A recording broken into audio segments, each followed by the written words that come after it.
విజయమ్మ దీన్ని జగన్కి చెప్పకుండా షర్మిలాకి రాసిచ్చింది. సో ఇది చెల్లదు అని చెప్పి జగన్, భారతిరెడ్డి, ఈ క్లాసిక్ రియాలిటీస్ ఈ ముగ్గురు కలిపి ఈ నేషనల్ కంపెనీ లా ట్రిబ్యునల్లో కేసేశారు. సో దానికి కౌంటర్ ఏమని లా ట్రిబ్యునల్ ఈమెను అడిగింది.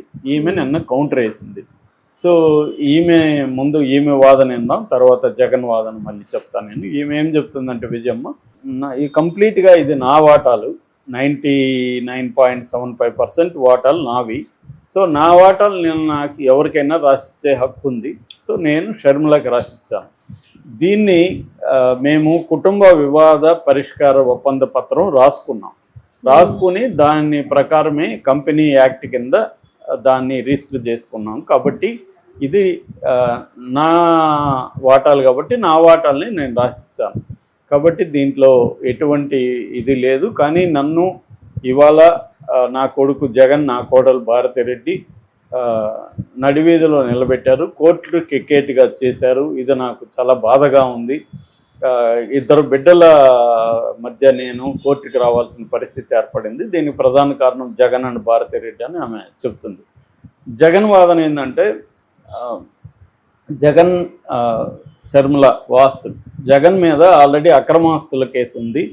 ఈడీ జప్తులో కొన్ని ఉన్నాయి. ఇతనికి జగన్కి బెయిల్ ఇచ్చినప్పుడు కొన్ని కండిషన్స్ పెట్టి కోర్టు బెయిల్ ఇచ్చింది. అవేమంటే ఆస్తులు అనేవి వాటాలు ట్రాన్స్ఫర్ కానీ అమ్మకాలు కానీ జరగకూడదు.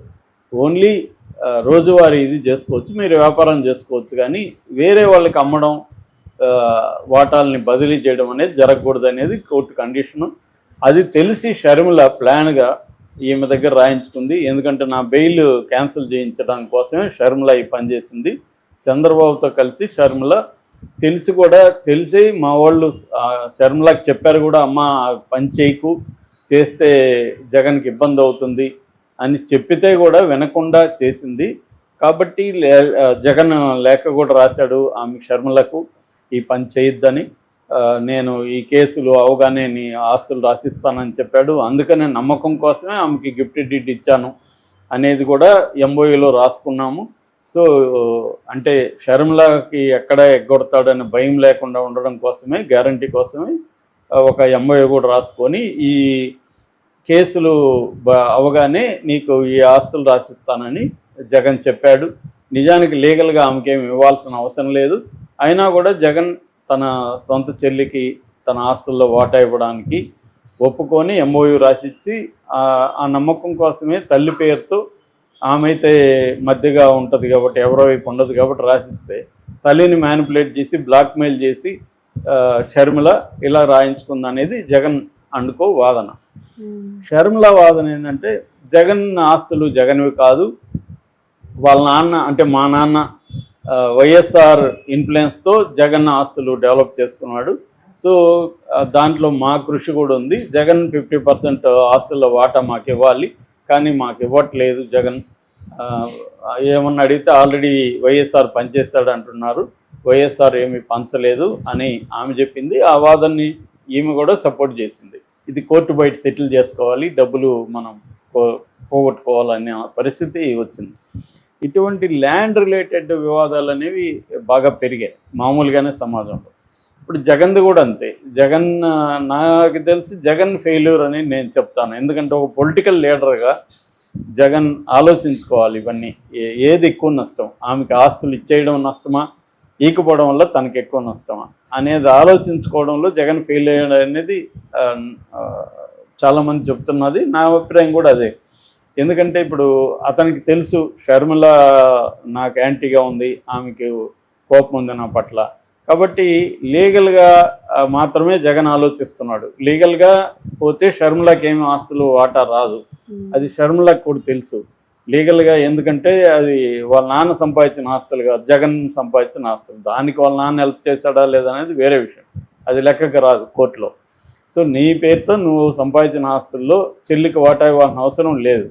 కాబట్టి లీగల్గా వెళ్ళదామె. అందుకని దాన్ని పబ్లిక్ మనకి చెప్తారు. ఎవరైనా మనకి చెప్తున్నారంటేనే వీళ్ళకి లీగల్గా వ్యవహారం లేదని అర్థం, పబ్లిక్లో చెప్తున్నారంటేనే. ఎందుకంటే పబ్లిక్లో ఎందుకు చెప్తారు వాళ్ళు? ఇతన్ని ప్రెజర్ చేయడానికి, ఇతనికి పొలిటికల్గా హాని కలిగిస్తే ఇతను సరెండర్ అవుతాడనేది ఆమె టాక్టిక్స్. సో ఇతను దాన్ని ఆ పరిస్థితిని రానియకుండా ముందుగా చూసుకోవాలి. నువ్వు ఇంట్లోనే క్రైసిస్ డీల్ చేయలేని వాడివి, రాష్ట్రంలో క్రైసిస్ని ఎలా డీల్ చేస్తావు అన్న ఇది జనాలకి వెళ్ళింది బాగా. దాన్ని తెలుగుదేశం కూడా చాలా ఆర్గనైజ్డ్గా బలంగా తీసుకెళ్ళింది. ఆ రకంగా జగన్కి చాలా పెద్ద తలనొప్పి. వేమన అన్నట్టు చెప్పులోన రాయి చెవులోన జోరీగా ఇంటిలో ఉన్న పోరు ఇంతింత కాదయ్య అని వేమన పద్యం ఉంటుంది. అలాగే ఎప్పుడైనా నువ్వు ముందు ఇంట గెలిచి రచ్చగలవాలంటారు. అలాగే ఇంట్లో సమస్యను పరిష్కరించుకోలేకపోతే అక్కడే చంద్రబాబుకి జగన్ కూడా కంపేర్ చేస్తే చంద్రబాబు ఆ విషయంలో సక్సెస్. ఎందుకంటే నందమూరి ఫ్యామిలీలో ఎక్కడ కూడా తనకు అసంతృప్తి రాకుండా ఎన్టీఆర్ని తోసేసి తన అధికారంలోకి వచ్చినా నందమూరి ఫ్యామిలీలో ఎక్కడ ఎవరు గొడవ చేయలేదు. సో పైగా తనకు సపోర్ట్ చేశారు. అల్లుళ్ళు కానీ కొడుకులు కానీ, రామారావు అల్లుళ్ళు కానీ కొడుకులు కానీ అందరినీ తన కంట్రోల్లో ఉంచుకోగలిగాడు చంద్రబాబు. వాళ్ళకి ఏమి ఇచ్చాడా ఏం చేశాడనేది ఇక్కడ ఇమ్మెటీరియల్. అది ఆయన ఆర్గనైజింగ్ స్కిల్స్. సో ఇక్కడికి వచ్చేసరికి జగన్ ఆ విషయంలో ఉన్నది ఒక్క చెల్లెలు. ఆ ఒక్క చెల్లెలకి ఆమెకి ఎంపీ ఇచ్చుంటే ఏమైండేది? ఎవడోరకు పిలిచి ఎంపీ, ఇందాక చెప్పుకున్న మాధవ్ లాంటి వాళ్ళకి ఎంతో పనికిమాల వాళ్ళకి ఇచ్చాడు ఎంపీ. ఆమెకి ఇచ్చుంటే ఏమైండేది?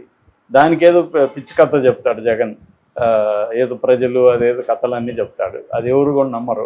సో ఆమెకి ఎంపీ ఇచ్చేసి ఉండి ఆమెకి ఒక చిన్న పవర్ సెంటర్ ఇచ్చేసి ఉంటే కవితలాగా ఆమె పని ఆమె చేసుకునేది, టెన్షన్ వచ్చేది కాదు. నిజానికి ఆమె జగన్ అధికారంలోకి రావడానికి తల్లి కృషి ఉంది, ఆమె కృషి ఉంది.